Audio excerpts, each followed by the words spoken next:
Olá! No programa Independente de hoje, vamos falar de duas realidades essenciais na educação moral: o bem e o mal, o que é bom e o que é ruim. Para muitos educadores, a educação moral é a possibilidade de trabalhar o indivíduo na sua singularidade, trabalhar o crescimento do seu senso moral diante de situações e desafios que o fazem pensar e se posicionar diante dos problemas e enfrentamentos do seu contexto de vida própria e de vida em sociedade. Pensando por essa lógica e estimulando a prática de educação moral desde a infância, cria-se uma barreira forte o suficiente para, quando se deparar com as drogas, poder e saber dizer: não, obrigado. É esse o assunto do programa de hoje. Não saia daí, porque o Independente de hoje está só começando.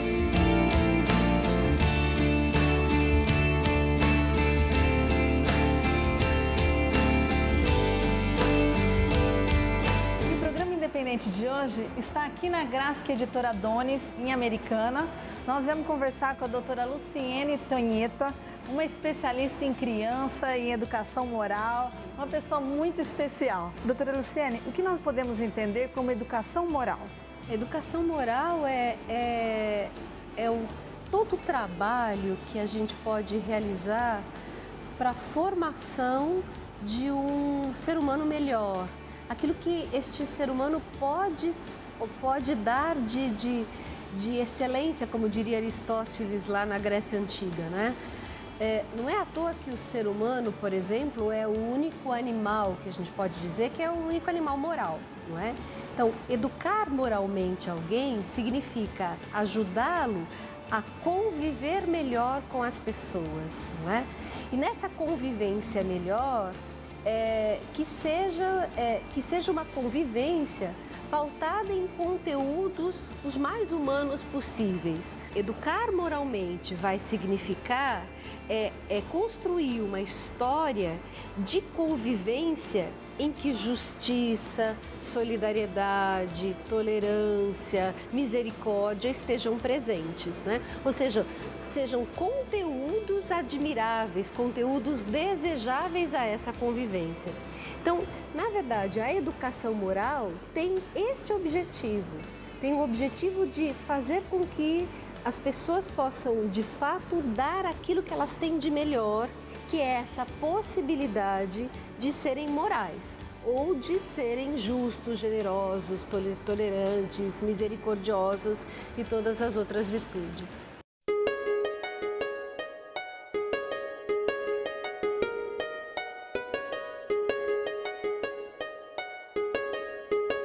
E hoje nós estamos aqui na Unicamp, junto com a Mariana. Ela é professora e coordenadora da Faculdade Unifran, de um curso de pós-graduação também focado em educação, que ela vai falar um pouquinho pra gente. E nós vamos conversar com ela sobre educação moral. Mariana, o que é educação moral? A criança, ela nasce na anomia. Então, o que seria a anomia? Vamos destrinchar um pouquinho esse termo. Então, nomia quer dizer norma. E o prefixo a, negação. Então, não norma, né? Mais ou menos isso. Então, a criança, ela não nasce compreendendo ou entendendo o que são as regras, o que são as normas, para que elas servem, né?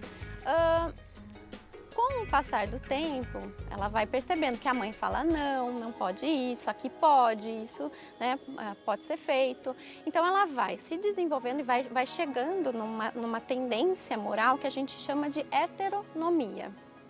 Isso ocorre mais ou menos, a gente não pode fixar uma idade correta, mas mais ou menos entre 2 anos e meio, 3, em alguns casos um pouco mais tarde, né, em que ela começa a compreender então para que servem as regras, para que servem as normas. Então a mãe vai falar, não põe o dedo aí que machuca, não, vai tomar banho, escovar o dente agora. Então ela começa a entender que tem algumas coisas que ela pode fazer e tem algumas coisas que ela não pode fazer, né? E essas regras, então a gente está no período que chama heteronomia, então essas regras vêm do outro. Esse hétero significa a norma vem de fora, é externa. Quando a gente fala de um ser humano melhor através da educação moral, a gente quer dizer também um ser humano livre das drogas? Então, sim, Sandra, até porque, veja, toda a educação moral ela está fundamentada na psicologia, ou seja, numa ciência que tenta entender que mecanismos psicológicos são esses responsáveis por fazer alguém ser tolerante, ou ser justo, ou ser generoso. Então, para eu agir bem, na verdade, o que o conhecimento dessa ciência, e claro, de todas as ciências que vieram anteriormente e que hoje se entrecruzam, então os estudos da antropologia, os estudos da sociologia, da filosofia, que podem pensar como é que eu faço para ser um ser humano melhor, dizem respeito a pensar que o respeito com o outro, que se traduz como justiça, como generosidade, como misericórdia, é primeiro um respeito a si mesmo. Porque, na verdade, essa é a tendência a se pensar do ponto de vista do que significa moral, que se a gente pudesse separar o que tem na palavra moral, a gente diria que parte dessa moral, ela é, na verdade, ou ela poderia representar o que nós chamamos de ética, que o que é ética?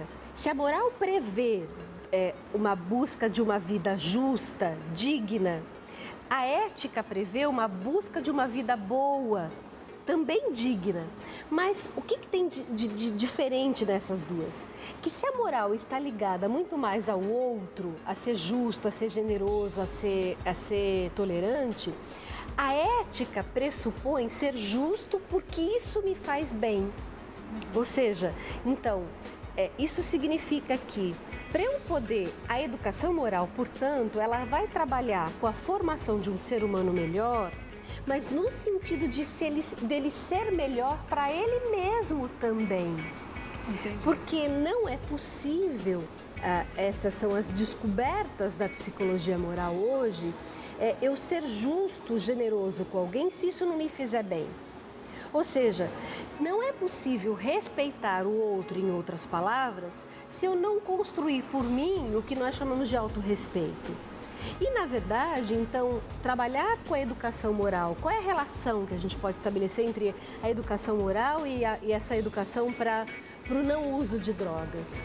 Eu busco as drogas quando algo em mim não faz bem, quando eu não me sinto pertencente a um grupo, quando a minha convivência é uma convivência angustiosa, uma convivência que me causa uma dor. Então, essa procura pela droga é a busca por um sentido de vida. Você falou de desenvolvimento moral. E a educação moral, hoje em dia, ela é comum nas escolas? Muitas vezes, aquela criança, aquele adolescente não consegue atingir uma autonomia porque, por alguns fatores, e alguns deles podem ser, por exemplo, ele não teve experiências, relações sociais, experiências que fizessem com que ele refletisse a respeito das suas próprias atitudes, que pensasse o que é bom, o que é ruim, enfim.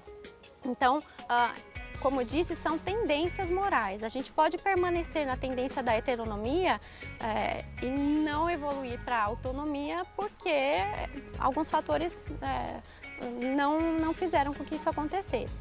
Na autonomia, ao contrário da heteronomia, esse auto diz aquilo que é meu. Então é um autogoverno, eu mesmo me oriento, a norma não vem mais do outro, mas ela vem de uma fonte interna, e o meu desejo de seguir essa norma, ele é não porque alguém tá me olhando, não porque alguém me mandou, não porque eu vou ser punido ou vou ganhar uma recompensa porque eu estou seguindo essa norma, mas sim porque eu compreendo que essa norma é importante para mim, para o outro, que ela é justa, que ela é coerente, e se essa regra for incoerente, eu não vou agir. Então, isso é autonomia, é saber levar em consideração não só o seu ponto de vista, não só as suas vontades, como também a dos outros. Muitas vezes, ser autônomo é difícil, porque vai contra um querer. Então, muitas vezes eu tenho prejuízos, e prejuízos materiais, se eu ajo de maneira autônoma. Quando, por exemplo, eu bato no carro de alguém e ninguém está vendo, então eu vou fugir. Então, Esse é um comportamento típico do heterônomo. Por quê? Porque ele é regulado pelo exterior, é uma regulação externa. Então, se não tem ninguém vendo, ó, eu consigo fugir. Mas se, ó, tem um carinha ali que ele tá me olhando, então eu vou ter que pagar, porque só porque ele tá me olhando, tem uma câmera me filmando, ele tá sendo heterônomo, ele tá agindo de maneira heterônoma. Agora o autônomo não. Pode ter gente olhando, pode não ter gente olhando. Ele deixa o bilhete, ele paga o carro, porque ele sabe que ele prejudicou alguém e aquilo é o correto a ser feito.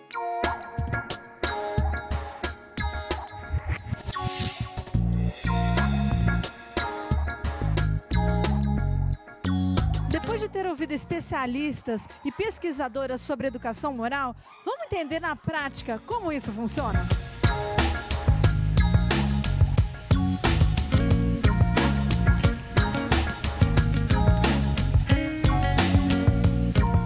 Vocês estão embasados no construtivismo, para a criação, para a educação de uma criança autônoma. Como uma criança autônoma pode estar mais longe das drogas ou de qualquer outro mal da sociedade moderna? A criança, na verdade, a construção da autonomia ela vai se dar durante todo o processo da vida do ser humano, né? Não é só, a gente não pode estabelecer, com tal idade a criança já se tornou autônoma ou o indivíduo já se tornou autônomo. A gente sabe de situações onde a heteronomia ela vai sendo carregada durante muito tempo. Quando a gente vai desenvolvendo uma autonomia diante da vida, é porque os valores e aquilo que foi sendo construído realmente tem significado para a gente.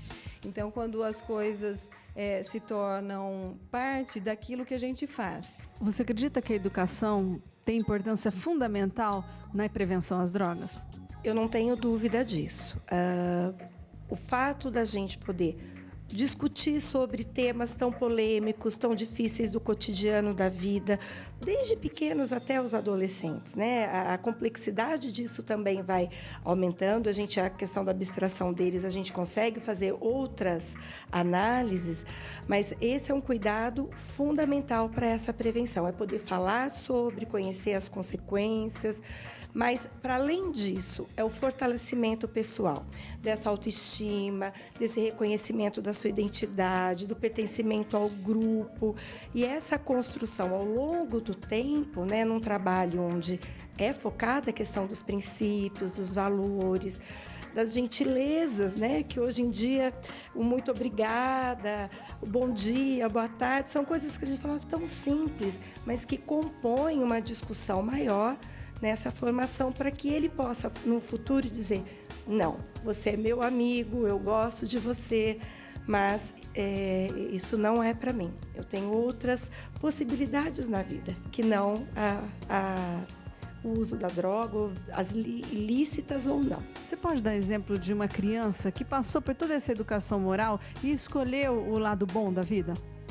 Bom, vou falar do meu filho, tem a ver, acho, com as relações familiares que a gente foi construindo, vem construindo, né, e mantém, mas também tem muito a ver com a possibilidade dele ter convivido num ambiente, além do familiar, onde a gente também investe nessas mesmas questões, na escola, né? Ele esteve nessa escola desde muito pequenininho, então eu percebo assim, por exemplo, tem ações dele que tem sempre a preocupação com o outro, com o todo. Ele faz parte hoje, ele está no 5º ano da universidade, faz arquitetura, faz parte de um projeto que chama Teto para o Meu País, que é um projeto bem interessante também, que pensa na questão da comunidade, de oferecer recursos, e não é aquela coisa assistencialista, que você chega lá e entrega simplesmente alguma coisa de presente. Tem toda uma construção, uma elaboração, um pensar junto para aquela comunidade, quais as necessidades, com o que ela pode contribuir, com o envolvimento. Então, assim, ele manifestando essas preocupações sociais, minha filha também procura sempre, então, um trabalho, uma ONG, numa creche, faz parte dos projetos sociais que a escola também vai promovendo. Mesmo entre os amigos, a interação, a preocupação, se meu amigo está bem, o que eu posso fazer para me solidarizar no momento que ele está com dificuldade. Então, assim, são pequenas mostras que dão para a gente a dica de que aquilo que a gente foi construindo tem significado para eles.